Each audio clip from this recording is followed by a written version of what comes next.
অন্তর্বর্তীকালীন সরকারকে বিভিন্নভাবে অস্থিতিশীল করার জন্য এবং বিভিন্ন শক্তি, বৈদেশিক শক্তি তাদের মতো কাজ করার জন্য বিভিন্নভাবে তারা কাজ করে যাচ্ছে। সেই হিসাবে এটারই অংশ হিসাবে এইসব লোক বাংলাদেশে প্রবেশ করেছে।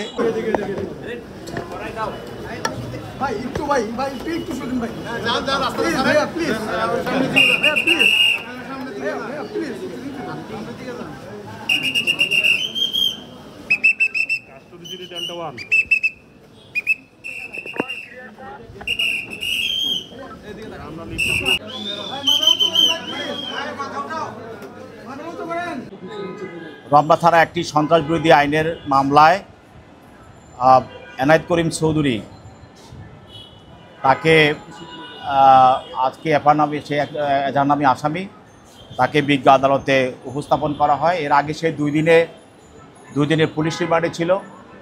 জিজ্ঞাসাবাদ করার পরে আজকে তদন্তকারী কর্মকর্তা তাকে আরও 7 দিনের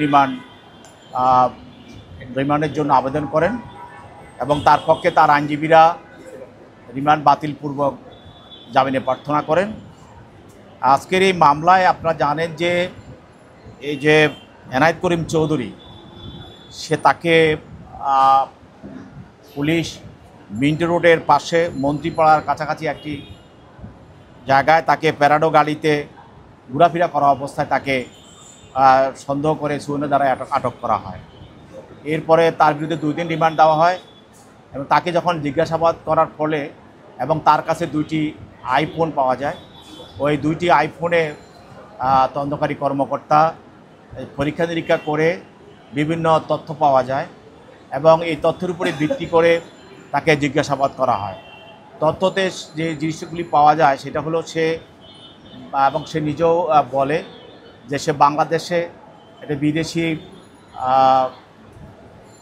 সংস্থার পক্ষে সে এখানে গোয়েন্দা সংস্থার পক্ষে সে এখানে কাজ করতে এসেছে এবং সে দেশের বাইরে ছিল, বাইরে থেকে সে এখানে এসেছে এবং সে একটি পাসপোর্ট নাম্বার বলেছে, কিন্তু সে কোনো পাসপোর্ট দাখিল করতে পারে নাই এবং সে বলছে এবং তার পাসপোর্ট একবার সে নাম্বার দিয়েছে কিন্তু পাসপোর্ট দাখিল করতে পারে নাই এবং সে একবার বলে আমার পাসপোর্ট হারিয়ে গিয়েছে।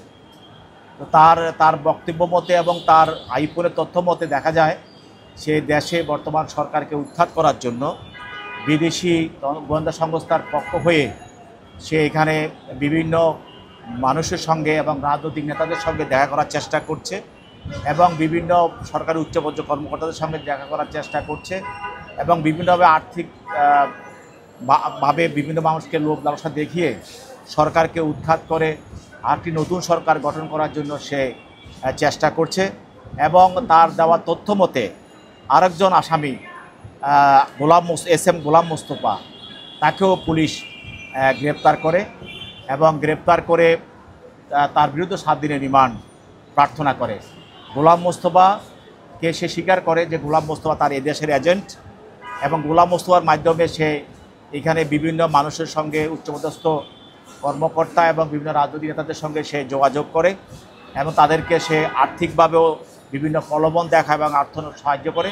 গোলাম মোস্তফাকে সে 2 লক্ষ টাকা দিয়ে একটি বাড়ি ভাড়া করে দেওয়া দিয়েছে তার পক্ষে কাজ করার জন্য। এই বক্তব্যগুলি সে পুলিশকে বলে।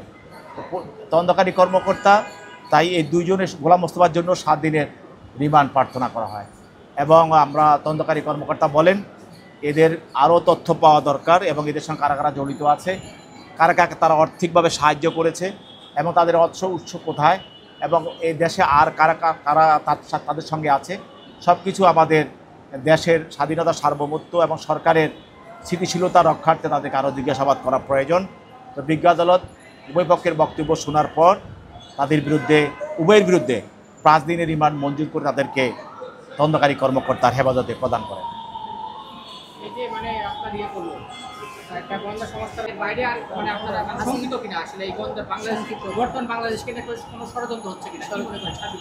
বাংলাদেশ বর্তমানে আমাদের যেই প্রেক্ষাপটে আমরা আছি, দেশে একটি যে অবস্থা আছে সেখানে একটা আপনাদের অন্তর্বর্তীকালীন সরকার, এই অন্তর্বর্তীকালীন সরকারকে বিভিন্নভাবে অস্থিতিশীল করার জন্য এবং বিভিন্ন শক্তি, বৈদেশিক শক্তি তাদের মতো কাজ করার জন্য বিভিন্নভাবে তারা কাজ করে যাচ্ছে।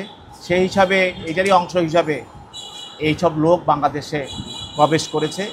এই জন্য আমরা মনে করি যে এদেরকে গ্রেপ্তার করতে পারলে, আইনের আওতায় আনতে পারলে আমরা এই সরকারের আগামী দিনে যে কার্যক্রমগুলো আছে সেগুলি সুচারুভাবে পালিত হবে এবং দেশ একটি গণতান্ত্রিক পর্যায়ে একটি স্থিতিশীল সরকারের দিকে এগিয়ে যাবে।